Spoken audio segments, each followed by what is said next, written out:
From Hollywood, it's time now for... Johnny Dollar. This is Mrs. Gottler speaking. Gottler? I'm Kathleen O'Dare's landlady. Oh, yeah. You left word you wanted to talk to me. That's right. I'm trying to find Miss O'Dare. Do you know where she is? You a friend of hers? I think I will be once I meet her. I'm an insurance investigator. I want to help her. That's what the other one said. What do you mean? What other one? Fella that come up here a while ago, short, mean-faced, shifty-eyed. Benny Stark? Was that his name? He didn't say, Mr. Dollar. I guess he was too busy. Busy? Doing what? Breaking my good right arm. I'll be right over.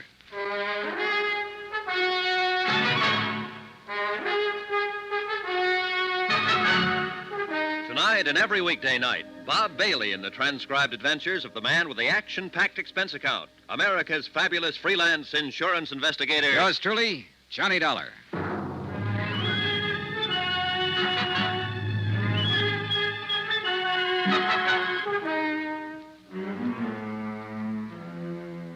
From Special Investigator Johnny Dollar, New York City, to the Home Office, Tri-Mutual Insurance Limited, Hartford, Connecticut. Assignment, the Nick Shurn matter. Expense account continued.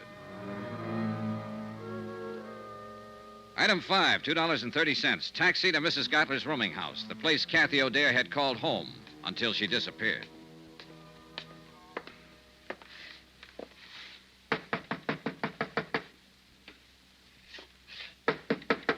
Come in.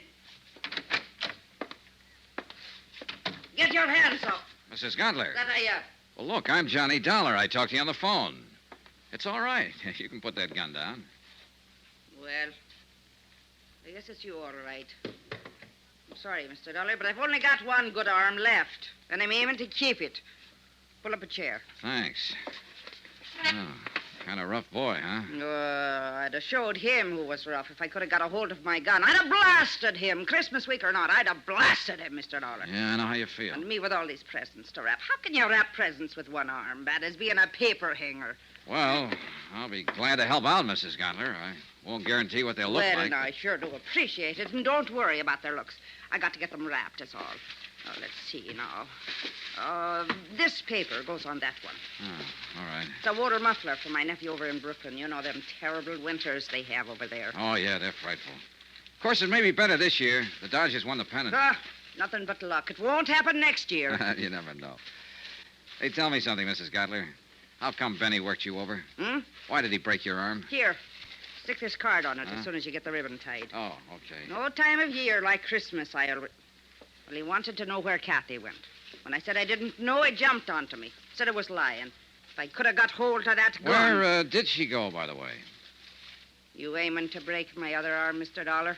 With all these packages to wrap? Here, hold your finger on that knot. Tie it tight now. Them postmen in Brooklyn are always busting things open. Yeah, no. There. Well, that's one down. Where did you say she went? Oh, I didn't. No, this one I'll deliver myself, so it don't need to be wrapped so careful. All righty. Kathy lit out of here in the middle of the night. You think I'd sit up 24 hours a day spying on my roomers? You might, if the roomer happened to be one of your special favorites. Who told you that? What's the difference? She was, wasn't she? Kathy was everybody's favorite. Anybody that ever met her. Oh, you'll meet them as make remarks about a girl that works in a nightclub. But I'll tell you one thing, Mr. Dollar. Kathleen O'Dare's as fine a lady as you'd ever care to find. And I would care to find her. Well, good luck to you, then. And if you do, let me know where she is. You helped her pack, didn't you? Now, how did you know that? Here. That's about as good as I can get it. Be careful when you deliver it, though. It's not tied very tight.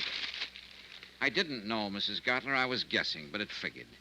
Kathy was scared half to death when she packed up and left here. All she had on her mind was to run and hide. She wouldn't have thought of stripping that flat, taking out every bit of personal identification. Somebody had to help her. Now, where'd she go? I don't know. Look, you don't get the idea. I'm on her side. She's up against a rough deal and doesn't even know it. You've had a sample of the way those boys play, and that was only a sample. With Kathy, it'll be a whole lot worse. They're looking for her, and sooner or later they'll find her. Her only chance is for me to get to her first, so you... I'm not lying, Mr. Dollar. I don't know where she went, and that's the truth to help me. I tried to get her to tell me, but she wouldn't. She said if I knew it would be dangerous for me. I helped her pack, yes, but I don't know where she was going. Well, that's sad, I guess. I don't know where to turn next. She apparently didn't have any other close friends. I don't even know what she looks like. I've never even seen a picture of her. I was hoping you Well, if that'll do you any good, I've got one right here in my sewing basket. One what? A picture. What did you think? Give it to me about a year ago. Said she'd never had many taken, but here it is. Thanks. Real pretty girl, don't you think so? Yeah, she's lovely. Well, at least I'll be able to When was this taken, Mrs. Gutler? Now, how should I know? 3 or 4 years ago, I guess, before she come here to the city. This photographer's address, the name of the town, is that where she came from? Branbury, Michigan? Why, yes, that's her hometown, Branbury. I'd forgotten the name of it. And she was just talking about it a week or so ago. She wanted to go home for Christmas, but she said she couldn't see. Mr. Dollar, do you think she might have... Maybe. It's the most likely place a scared girl would run to, home. Anyway, it's worth a chance. Mrs. Gutler, I love you. Why, Mr. Dollar. Why, Mr. Dollar. Expense account item 6, $88.35. Hotel and incidentals in New York and transportation to Branbury, Michigan. Branbury turned out to be a lumber village, half hidden among the pine-covered hills. It was a little bigger than a wide spot in the road, but not much bigger. A foot of new snow had fallen within the past 24 hours. A fluffy white blanket lay softly on the trees and the housetops and filled the deep hollows in the frozen ground. Men in bright red flannel shirts drove horse-drawn logging sleds through the forest trails, and their shouts sounded sharp and clear, a crystalline tinkle in the icy air. Branbury looked like the place where Christmas was invented. It was beautiful. And very quiet when it came to putting out information. I found it out first when I tried the local telephone operator.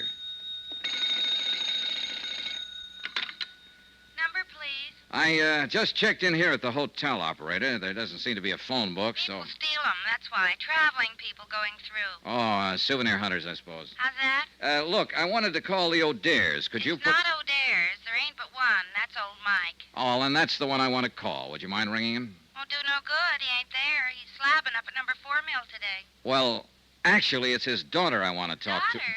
Yeah, that's right, Kathleen. Do you know her? Just growed up with her's all. Oh, well, would you You mind... a friend of hers? No, I've never met her, Where but you from? I came here from New York, What's but your name?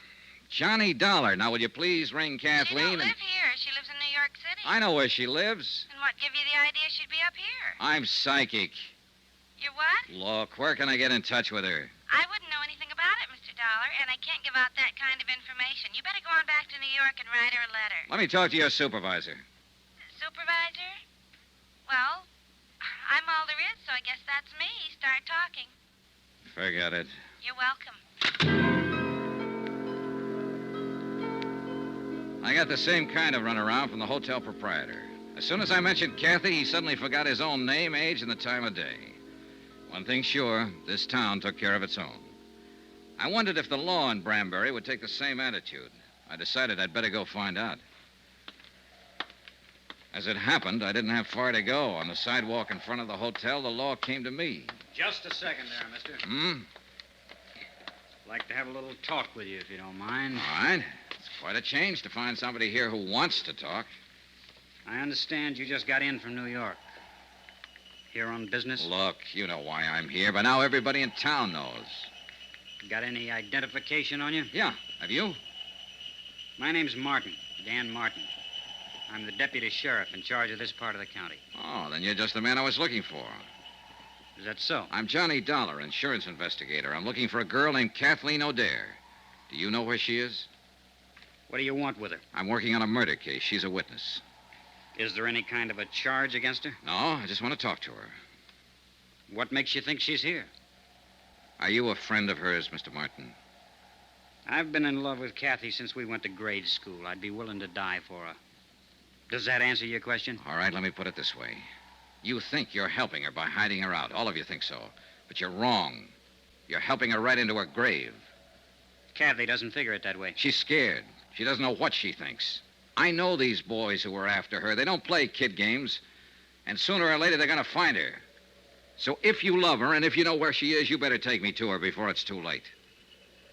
I don't know. I don't know what it is Kathy's mixed up in. I didn't want to ask her. But I know it isn't the police she's afraid of. And I don't think it's you. No, at the time she ran out, I wasn't even in the picture. I'm on her side, too, Mr. Martin, and I've got to see her. Go talk to her father, old Mike. See what he thinks. He's not at home right now. Yeah, I know. He's out at number 4 mill. How do I get there? The county pickup truck is parked down the block.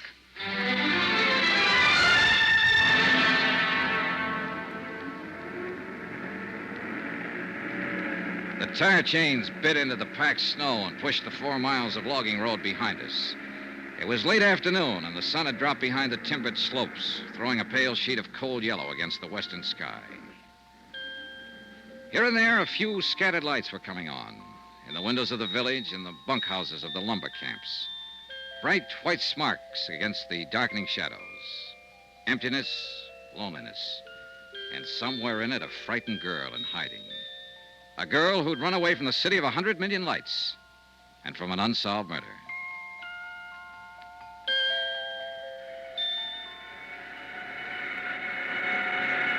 Mike O'Dare was winding up a job working at the big slabbing saw, and I stood by and waited for him to finish. Be right with you, Mr. Dollar. This is the last one. Okay.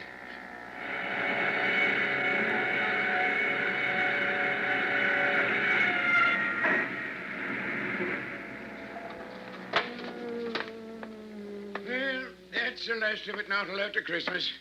Yeah, I'm sorry to keep you waiting. That's all right, Mr. O'Dare. My name is Johnny. Never mind. I know all about you. Dan Martin phoned. Said you was on your way out. Mr. Dollar, the answer is no. I see. I've thought it over since Dan called. Before I'd have anything happen to Kathy, I'd rather see 10 murderers going home. Now, look, hiding out won't help. As long as Nick Shurn is free, Kathy's in danger. He can't hurt her if he can't find her. I found her, Mr. O'Dare. Just by luck. There's not one chance in a million of... Sounds like a car. Ooh, the tarnation would drive out here this time of the evening. We walked over to the big doors. The car had stopped about 20 yards away. A man got out and turned toward us. I was standing under the dock light, so he recognized me before I got a good look at him. He jumped back in the car and went for his gun. Benny Stark. Get back, Mr. O'Dare. It was too dark to get a decent shot. I tried once more and missed, and the car disappeared behind the trees. Mr. Dollar, who was it? Was that one of them? That's right, Mike. They found her.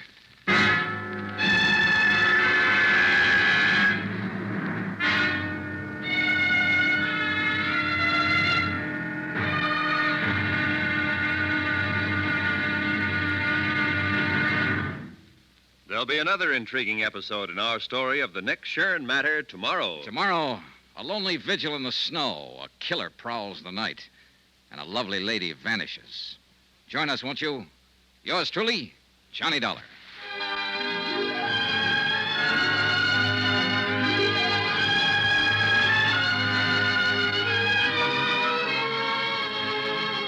Yours truly, Johnny Dollar, starring Bob Bailey, is transcribed in Hollywood. Written by Les Crutchfield. It is produced and directed by Jack Johnstone. Be sure to join us tomorrow night, same time and station, for the next exciting episode of Yours truly, Johnny Dollar. This is Roy Rowan speaking.